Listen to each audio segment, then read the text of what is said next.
Mister ladies viewers அனைவருக்கும் வணக்கம். Doctor Nithya, Siddha physician. உட்கார்ந்தே வேலை பார்க்குறோம், வேற ஆப்ஷனே இல்லை மேம். பல மணி நேரம் 8ல இருந்து ஒரு 10 மணி நேரம் உட்காந்து தான் வேலை பார்த்தே ஆகணும். நான் எப்படி ஹெல்த்தியா இருக்கிறது? இன்னொரு டவுட் வந்து கிளினிக்ல வர நிறைய பேர் கேட்குறீங்க. போன வாரம் கூட என்னன்னா, அவங்களுடைய ஃபாதருக்கு ட்ரீட்மெண்ட்க்கு வந்திருந்த ஒரு ஃப்ரெண்டு கேட்டாங்க. எப்படின்னா, மேம் இந்த மாதிரி நான் உட்காந்துட்டே தான், ஃபாதருக்கு இந்த பெயின் எல்லாம் இருக்கு. கழுத்து வலி இருக்கு, கால் வலி இருக்கு. எனக்கும் அதே தான் இருக்கு. ஏன்னா நான் உட்காந்துட்டே வேலை பார்க்குறேன். எனக்கே தெரியுது என்ன பண்ணலான்ட்டு. ஸோ அவங்களுக்கு வந்து ஏஜ் ஒரு 40 இயர்ஸ் இருக்கும். ஸோ நியரிங் அப்போ அவங்க கேர்ள் தான். இது எப்படி நம்ம சரி பண்ணலாம்? ஸோ அது ஃபீமேலுக்கு ஒரு 40 இயர்ஸ் இருக்கும்போது, கிட்டத்தட்ட நம்ம எத்தனை வருஷமா ஒரு 15 வருடம்னு வச்சுக்கலாம். 15 வருடமா உட்கார்ந்த மாரியே வேலை பார்த்துட்டு இருக்கிறேன். நான் என்ன மேம் பண்றது? இதனால பல பிரச்சனை எனக்கு வருது. நான் என்ன தப்பு பண்றேன்னு எனக்கு தெரியுது. இதிலிருந்து நோய் வராம நான் எப்படி ஆரோக்கியமாக இருக்கலாம்? சின்ன சின்னதா ஏதாவது டிப்ஸ் இருந்தா சொல்லுங்க. இல்ல மெடிசின்ஸ் ஜெனரலா நான் எடுக்கிற மாரி ஏதாவது இருந்தாலும் எனக்கு குடுங்க மேம்ன்னு கேட்டாங்க. அவங்களுக்கு மட்டும் இல்ல, பொதுவா நெறைய பேருக்கு இந்த ப்ராப்ளம் இருக்கு. உட்கார்ந்துட்டே தான் வேலை பார்க்குறேன். ரொம்ப நேரம் உட்கார்ந்துட்டு டிரைவ் பண்ணிட்டு இருக்கேன். ஒரு நாளைக்கு எப்படியும் 5, 6 மணி நேரத்துக்கு மேல நான் உட்கார்ந்த மாதிரியே டிரைவ் பண்ண வேண்டியதா தான் இருக்கு.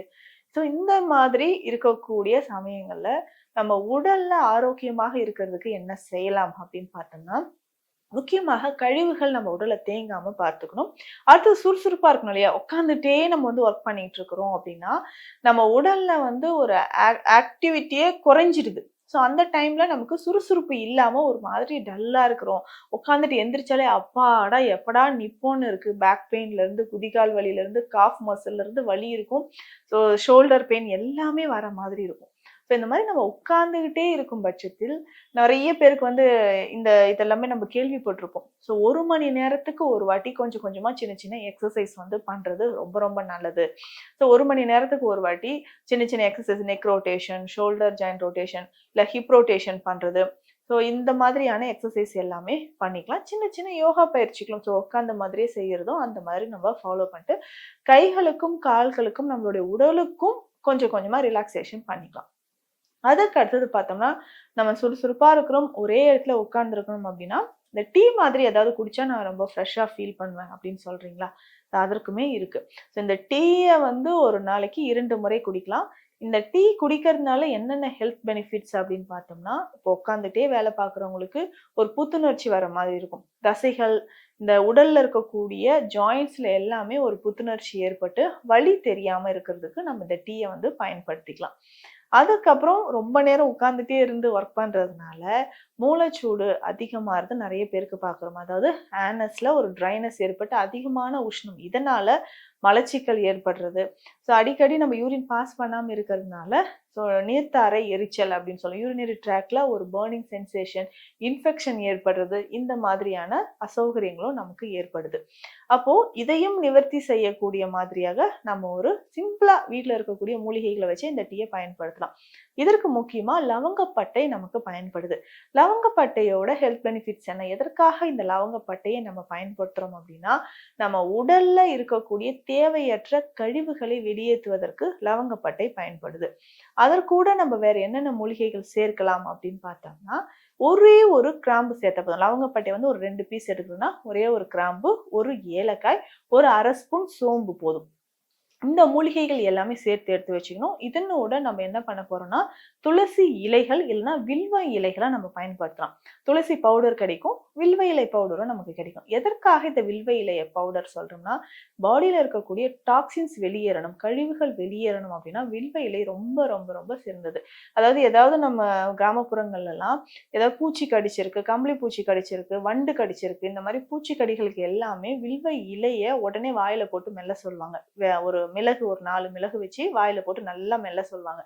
இல்லன்னா இந்த வில்வ இலைய போட்டு நல்லா கஷாயம் வச்சு 5, 6 முறை ஒரு நாளைக்கு அந்த கஷாயத்த குடிச்சுக்கிட்டே வந்தோம்னாலும், அதிகமான நமக்கு வந்து அதனுடைய பாதிப்புகள் வராம பாதுகாக்கும். அதனால இதுல வந்து துளசி இலைகளோ, இல்ல வில்வ இலைகளோ இந்த மூலிகைகளோட சேர்த்து இந்த டீய வந்து ஒரு நாளைக்கு 2 வேளை நாட்டு சர்க்கரையோ, தேனோ போட்டு குடிக்கும்போது உடல்ல ஒரு அதிகமான புத்துணர்ச்சி நமக்கு கிடைக்கிறத பார்க்க முடியும். அதே மாதிரி பார்த்தோம்னா, இத ரெடி பண்ணியே வச்சுக்கலாம். நம்ம வந்து இதுல சேர்க்கக்கூடிய மூலிகைகள லேசா வறுத்து பொடி பண்ணி எடுத்து வச்சுக்கலாம்.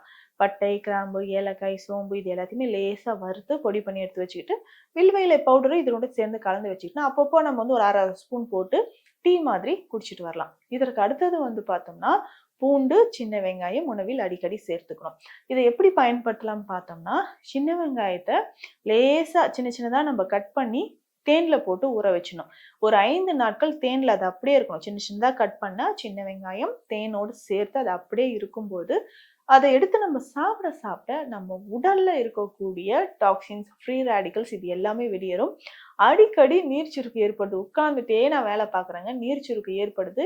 இத நான் சரி பண்ணணும் அப்படின்னாலும், இந்த சின்ன வெங்காயத்த தேனோடு கலந்திருக்கிறத நம்ம சாப்பிட்டுக்கிட்டே வரலாம். ஒரு நாளைக்கு ஒரு வேளை ஏதாவது ஒரு வேளை நம்ம சாப்பிடும்பொழுதும், உடல்ல இருக்கக்கூடிய அந்த கழிவுகள் எல்லாமே வெளியேறும்.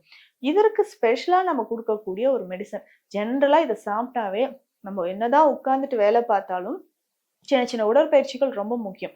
அப்ப உட்கார்ந்துட்டே இருக்கக்கூடிய சமயத்தில் கழிவுகளின் தேக்கம் இல்லாமல் இருக்கணும் அப்படின்னா, இதற்கான சில கஷாய மருந்துகள் நம்மகிட்ட இருக்கு. அந்த மருந்த நம்ம ஃபாலோ பண்ணிக்கிட்டோம்னா, எக்ஸஸா நமக்கு பாடி ஹீட் ஆவாம இருக்கும். வெயிட் கெயின் ஆகாம தேவையற்ற கழிவுகள் உடல்ல சேராமல் இருக்கும். உடல் பருமன் ஆகாமல் இருக்கும். ஸோ இதற்கு இந்த கஷாய பொடிய நம்ம ஒரு நாளைக்கு 2 வேளை நல்லா கொதிக்க வச்சு குடிச்சிட்டு வந்தோம்னாலும் ஓகே. இதுல என்னென்ன மூலிகைகள் சேருது அப்படின்னு பார்த்தோம்னா, பேசிக்கா நத்தைச்சுவரி இதுல ஒரு முக்கியமான மூலிகையா சேருது. அதுக்கப்புறம் பார்த்தோம்னா, மூக்கிரட்டை இலைகள் மற்றும் மூக்கிரட்டையோட வேரும் இதுல வந்து சேருது. வில்வ இலைகளோட வில்வ வேரும் இதுல சேருது. மூக்கிரட்டை, வில்வம் இது 2மே வேர் மற்றும் இலை 2மே இதுல நம்ம வந்து சேர்க்கிறோம். அதுக்கப்புறம் பார்த்தோம்னா, சத்தி சாரணை அப்படின்ற மூலிகையும் இதுல சேர்க்கிறோம். இந்த மூலிகை எல்லாமே சேர்த்து நம்ம கஷாயமாக கொரகொரப்பா அரைச்சு எடுத்து வச்சதுதான் இந்த பவுடர். இந்த பவுடர் கஷாய பொடிய ஒரு நாளைக்கு 2 வேளை இல்லன்னா 1 வேளை நம்ம குடிச்சிட்டு வந்தாலே போதும்.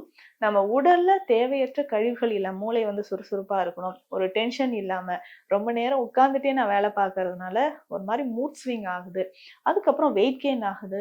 இந்த மாரி நீர் சுருக்கு அடிக்கடி வருது. யூரினரி ட்ராக் இன்ஃபெக்ஷன் ஏற்படுது, கான்ஸ்டிபேஷன் இருக்குன்னா, இந்த ஒரு கஷாயம் மட்டும் போதும். நம்ம உடலை புத்துணர்ச்சியாக வைக்கிறதுக்கு இது யூஸ்ஃபுல்லா இருக்கும். அதே மாரி ரொம்ப நேரம் உட்கார்ந்திருந்தாலும் இடையில இடையில கொஞ்சம் கொஞ்சம் சின்ன சின்ன ஆசனாஸோ, எக்ஸர்சைஸ் பண்றது, உணவு முறையில் நிறைய மாற்றங்கள் கொண்டு வர்றது, அதாவது நார்ச்சத்து அதிகமா ஃபைபர் கண்டென்ட் இருக்கக்கூடிய உணவுகளை தொடர்ந்து சாப்பிடுறது, இது எல்லாமே நம்ம ஃபாலோ பண்ணிட்டு வந்தோம்னா என்றைக்குமே ஆரோக்கியமாக இருக்கலாம். ஸோ உட்காந்துட்டே வேலை பார்க்குறேன் அப்படின்றவங்களுக்கு கவலை வேண்டாம். இந்த குறிப்புகள் எல்லாம் ஃபாலோ பண்ணுங்க. நிச்சயமா ஆரோக்கியமாக வாழலாம். மீண்டும் அடுத்த பதிவில் சந்திக்கலாம்.